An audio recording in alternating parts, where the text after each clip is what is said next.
Alright, in today's video, I'm going to show you how to color your characters in Clip Studio Paint. I have my character Pumari here, and before I actually start coloring him, I actually want to do some line art. So now that I have some clean line art to work with, what I'm going to do first is create a color scheme. And for my character Pumari, it's going to be easy for me because I already have a color palette made for him. So on this page here, I have a character sheet for Pumari where I actually already have a color palette for this character. So I'm just going to copy and paste this onto the other canvas and use this as my color palette for the character. So the color palette for Pumari is going to be pretty warm because he is a character that controls fire. And so I wanted to make sure there was reds in there, yellows, and that overall the color palette was warm and resembled fire. So the first thing I do when I'm coloring a character is I create a color mask. And a color mask is just a technique in digital art that allows you to color inside a specific area only. So to create a color mask, what I'm going to do is select a layer below my line art layer, create a new layer so that it's below the line art layer. So what I'm going to do is show you an easy way to quickly fill in and color your characters. So I drew two circles over here on the side to show you how I will apply the color mask technique to this character over here. And so what you have to do is go to your color mask layer or your line art layer, doesn't matter, and select the auto select tool in Clip Studio. After you select that tool, you want to make sure that you have refer multiple layers on this setting down here, refer multiple and all layers. That way it references all of your layers that you have. So now that I have all the settings right, I'm going to click outside of the circle. So all the area outside of that circle is selected, and so if I try and color on my color layer, what's going to happen is it's going to color everything except inside the circle. And so what I want to do is invert the selection. To invert the selection, you just press Ctrl-Shift-I, or you can go to Select, Invert Selected Area. So now that you have that done, you can go in and just fill it in manually like this. Or you can get a paint bucket tool and just fill it in quickly like that. And so that's what I'm going to use to color Pumari and create a color mask for him. The cool thing about a color mask is after you've colored in the shape or the form, what you want to do is lock the transparency of that layer. And so now that the layer is locked, the transparency is locked, whenever you color anything on the layer, it's going to just color on top of the shape that you already drew. And so that's what I use to color characters in Clip Studio. Makes it a lot faster, a lot easier to color, especially in like a cell shaded style. So if you turn off the lock transparency over in your layer menu, then you can color outside of the shape that you drew. But then if you lock it again, you can obviously only draw in that area. So that's what I'll be using to color Pumari. Alright, so same thing, just select the auto select tool, go to your line art layer, and select all the areas around your character, around your drawing. Make sure you get areas like this in between the character, all the negative space basically.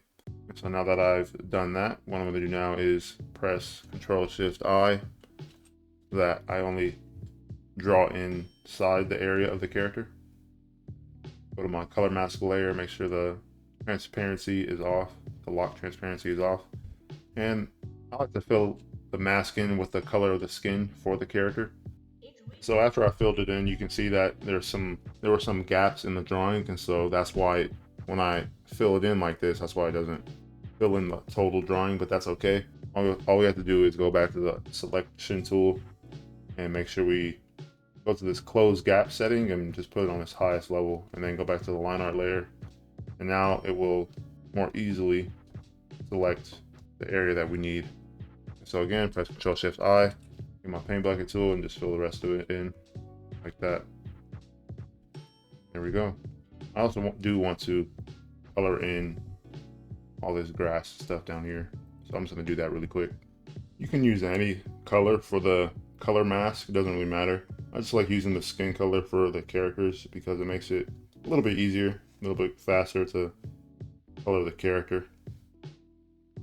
And the last thing I need to fill in is the fireballs.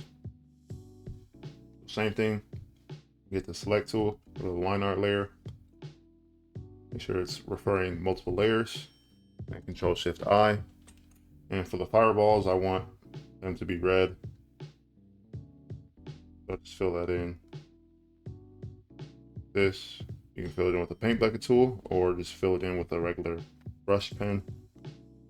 This. Now I have a nice little color mask to work with. So now what I'm going to do is actually start coloring the character and come back and show you how I add like lighting effects and stuff.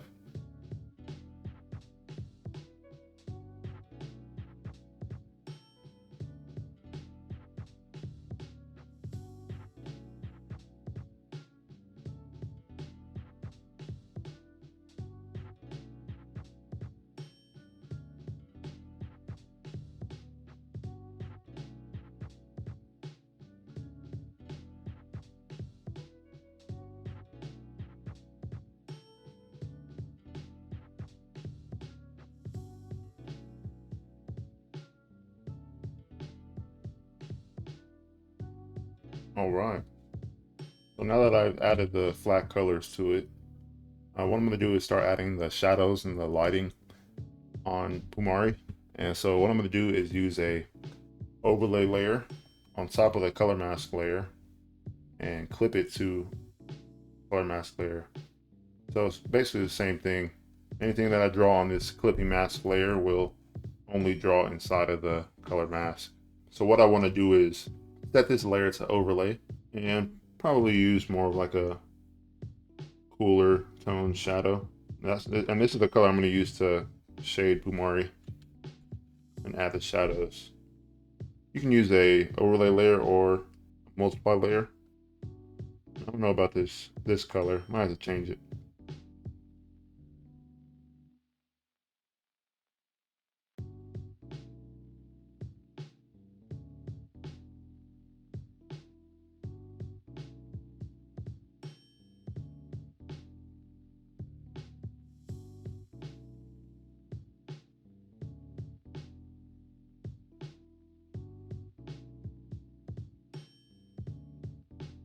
It's rejoin.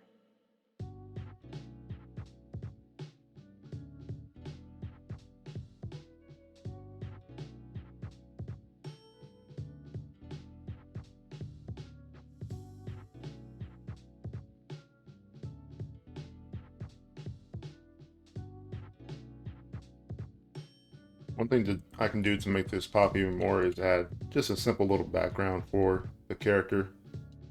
Just like a sky color.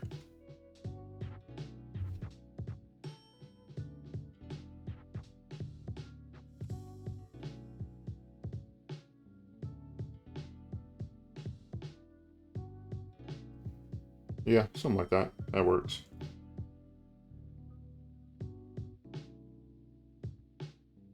I'm just going to do some simple little coloring in the background just to make the shadows pop a little bit more. After the shadows, I like to add like bounce lights to the character. And because this character has like fireballs floating around him, what I want to do is draw some bounce light that is orange or like a red tint. Like orange red tint to it.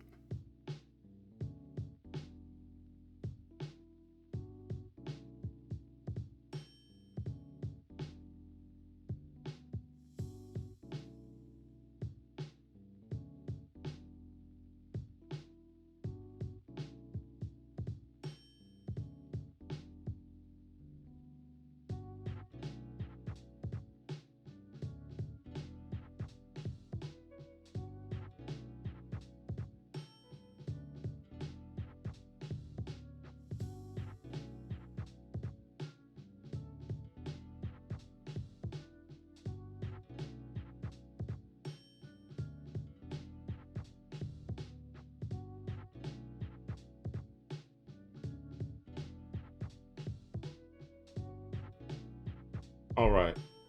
The last thing I'm going to do with this drawing before I get too carried away and start adding a lot of detail is add some glow light to it. The fireballs are going to obviously emit some type of light. And so what I want to do is above all my layers, I want to add either a color dodge layer or add glow layer. I like the add glow. So I'm gonna use the add glow layer setting and grab a orange reddish color and use the airbrush to draw in some light coming from these fireballs. And what's really cool about this is you can make it really subtle, but it just makes it pop out a lot more. And what I can do is even add that light source on top of the character like this, where I drew in that bounce light. And you have like this cool special effect. It makes the fire glow. So whenever you want to add like some type of glow to your drawing or to your character, even like in his eyes, I could do that for his eyes. Grab like a purple, grab an add glow layer, and make his eyes glow, which is pretty cool. Something like that. But yeah, that's what I got for this drawing. This is how I color my characters. And I hope you were able to learn something from this. Hope you can apply this to your own characters. And so I will see you in the next one. Peace out.